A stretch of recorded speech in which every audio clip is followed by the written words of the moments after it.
أعزائي المشاهدين، السلام عليكم ورحمة الله وبركاته، ومرحبا بكم في حلقة جديدة. هذه المرة حلقة لا مونتاج ولا أي شيء، يعني حلقة من القلب للقلب. بقيت نتكلم فيها بطريقة ربما قد ينتقدني البعض بما أنني سأتكلم عن المنتخب الوطني، وقد واحد يكون معايا يعني ويحسن عون خوه، لأني بعد التعادل أمام المباراة السابقة لم أستطع الكلام ولا كلمة واحدة عن المنتخب الوطني، لاني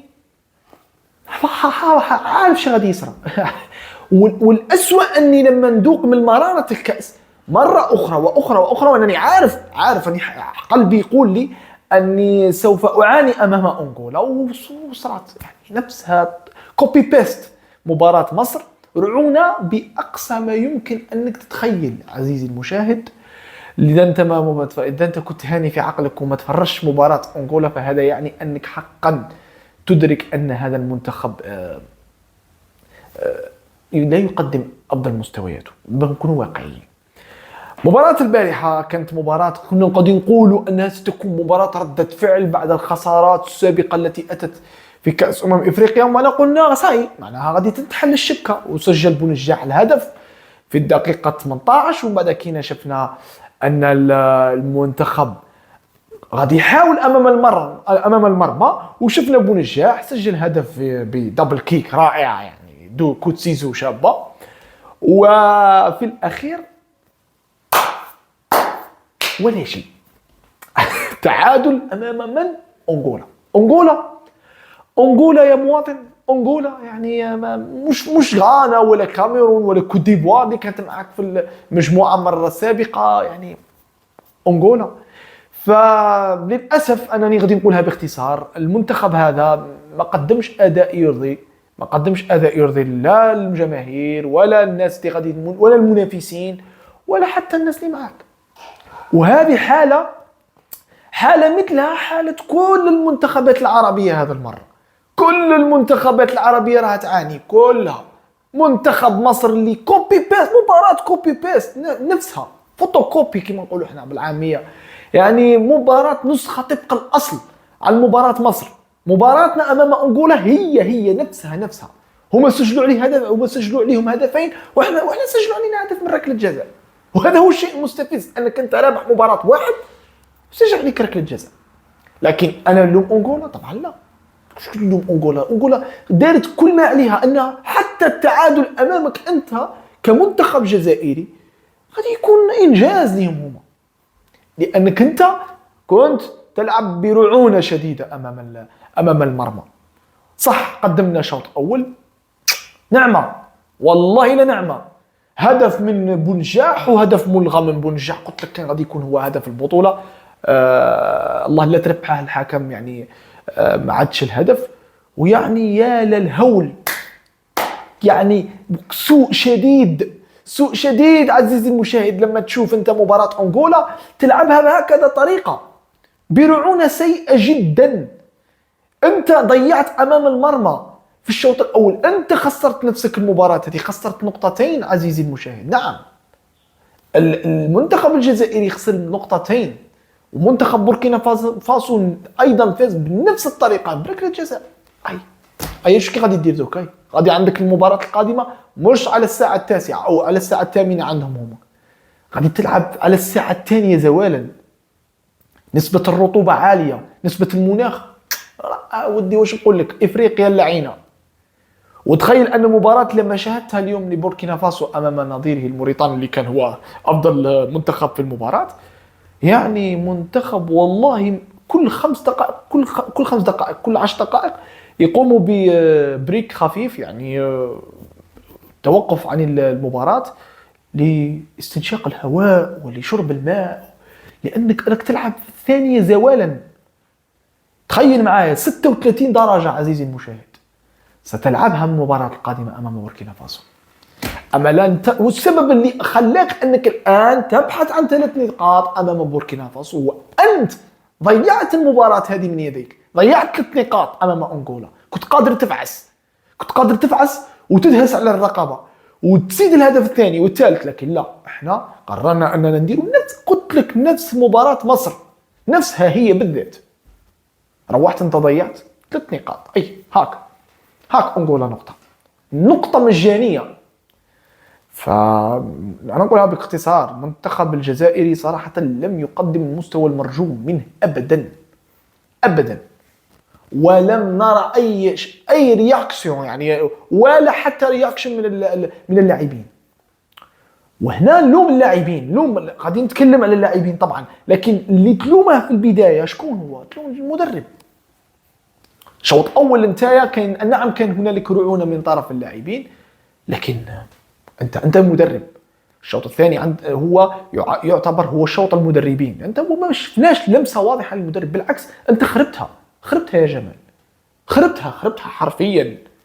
انت لما ما كانش عندك الشخصيه، نقولها بهذه الكلمه، ما كانش عندك شخصيه انك تقدر تخرج محرز، لان محرز كان يتمشى البارح، لان محرز ليس في افضل حالاته، لان محرز كلنا نعرف انه من مباراه نيجيريا اللي تحطها في الجول يا ريا اختفى محرز مع المنتخب الجزائري، اختفى تماما. لا في تصفيه كاس العالم، لا في تصفيه كاس الامم، لا في كاس الامم الافريقيه تاع الكاميرون، لا ولا شيء ابدا.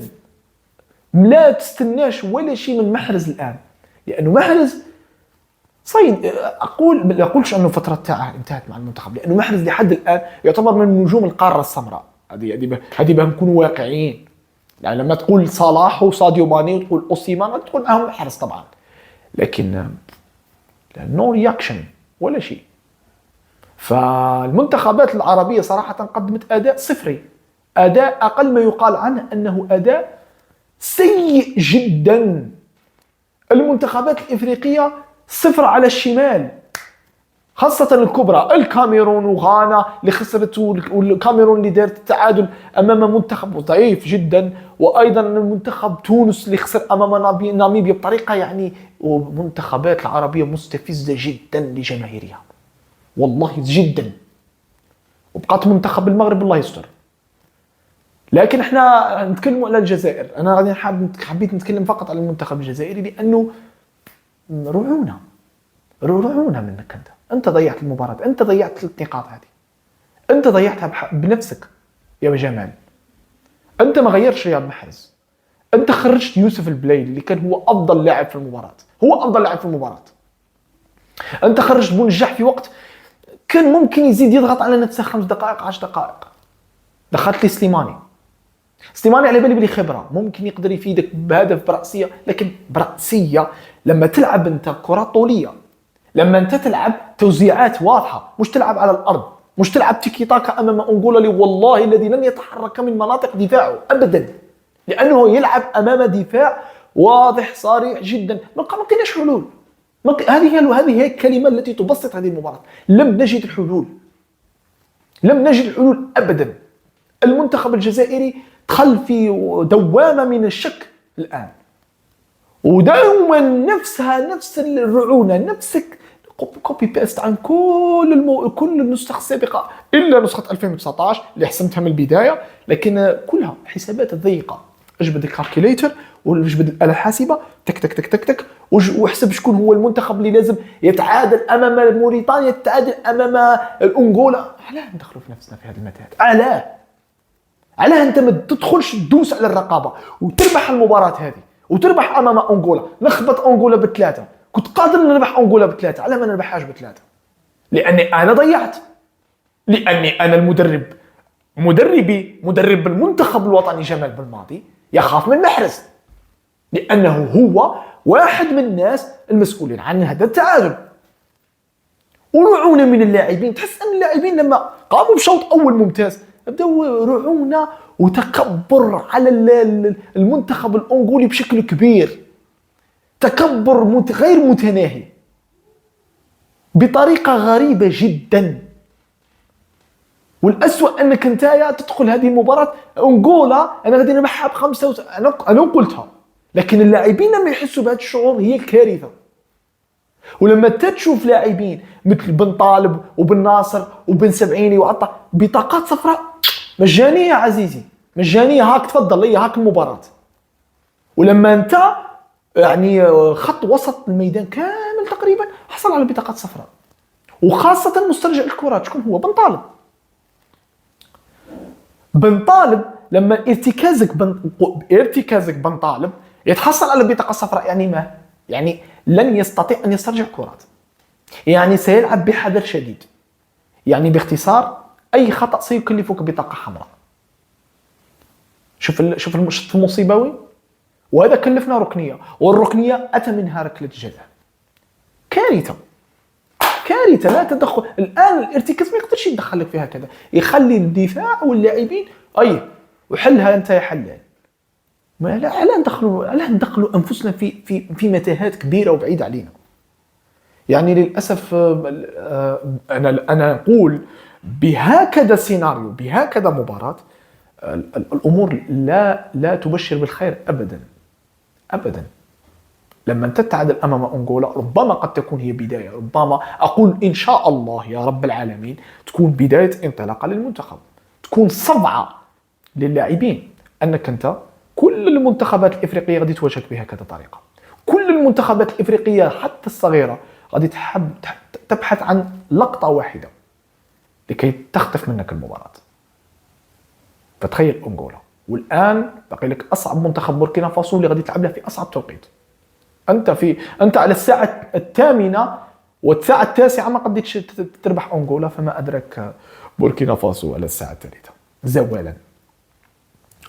فللاسف انا نقول باختصار المنتخب لازم يصحح اوراقه. بونجاح كان افضل لاعب في المباراه، ملايلي كذلك. الدفاع لا يلام الدفاع ابدا. الدفاع قدم على الاقل اداء نقولوا متوسط الى جيد، لكن وسط الميدان سيء جدا. بن طالب سيء جدا. للاسف لما تحصل على بطاقه صفراء دخلنا في متاهه، والانغوليين بداو يحاولوا اكثر، وبعدها ما لقيناش حلول. هذه هي المشكله، ما لقيناش حلول بعد خروج البلايلي وخروج بونجاح ودخول والناس تدخل والناس على الجهه اليسرى. يعني 50% من قدراته غادي تروح. علاش ما تخرجش محرز وتدخلوا الناس وتخلي البلايلي على الاقل ديك الدقائق قد ما نسجلوا هدف ثاني؟ خرج لي بونجاح، ربما كان تعب، لعب لي سليماني ولعب على التوزيعات مثل ما حدث امام مباراه مصر. لكن المدرب يعني تحس انه خاف انه خاف انه يقدم افكار. فمشكل كبير انك انت كمنتخب كبير مرشح انك تدخل هذه البطوله وبقوه، يعني تتعادل بهكذا طريقه امام انغولا. للاسف انغولا، يا لهوي يا ويلي ويا سواد ليلي على انغولا تتعادل معها يا رب. فما ادراك بوركينا فاسو وموريتانيا، ولو تاهلت الى الدور الثاني غادي تلاقي منتخبات اصعب من هاك.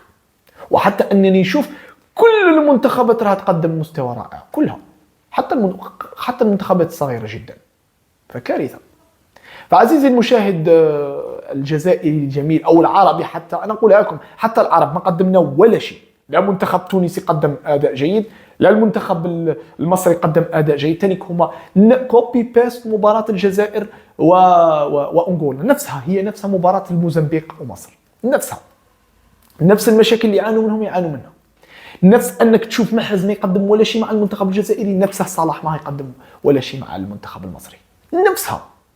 فالمنتخبات العربيه تحس انها داخله برعونه تاع انا غادي نحقق البطوله. وين تحقق البطوله اما منتخبات انت ما قدرتش تربحها؟ تونس تانيك وكذلك. تونس مع الحظ وهذا الشيء مستحيل تنفع الحظ مع ناميبيا، سجلت لك هدف في الدقائق الاخيره. يعني وخاصه مباراه ستكون اصعب امام جنوب افريقيا وامام مالي. يعني لا اله الا الله محمد رسول الله. الله المستعان. صراحه انا ربما اقول ان قد يمكن ان تكون هناك رده فعل، لكن انا نتمنى ذلك. نتمنى المنتخب الوطني يقدم رده فعل. فكنت معكم، ربما اني قدمت هذا الفيديو قليل ولا كنت تشوفوا لا مونتاج ولا حتى اني عدلت الديكور. انا تكلمت من قبل لاني لم استطع ان اتكلم مباراه في البارحه، لاني ما قدرتش صراحه. يعني كان لازم اني نسكت شويه مع نفسي ونرتاح ونتكلم، لاني ارى ان المباراتين القادمتين اصعب بكثير من المباراه اللي شفناها البارح. المباراه اللي شفناها البارح واللي شاهدناها البارح كانت اسهل مباراه بيد الجزائر. موريتانيا ليست المنتخب السهل. نتمنى ان شاء الله يكون عجبكم هذا الفيديو. ما تنسوش تعملوا لايك وسبسكرايب، فعل جرس التنبيهات بيوصلكم كل جديد. تابعوني على كل مواقع التواصل الاجتماعي. نتمنى ان شاء الله الافضل للمنتخب الجزائري والافضل للمنتخبات العربيه، ويقدموا ان شاء الله افضل من هذه الاداء لم يقدموا فيه. ونلقاكم ان شاء الله في ممكن قوموا بفيديو بعد انتهاء دور المجموعات. السلام عليكم.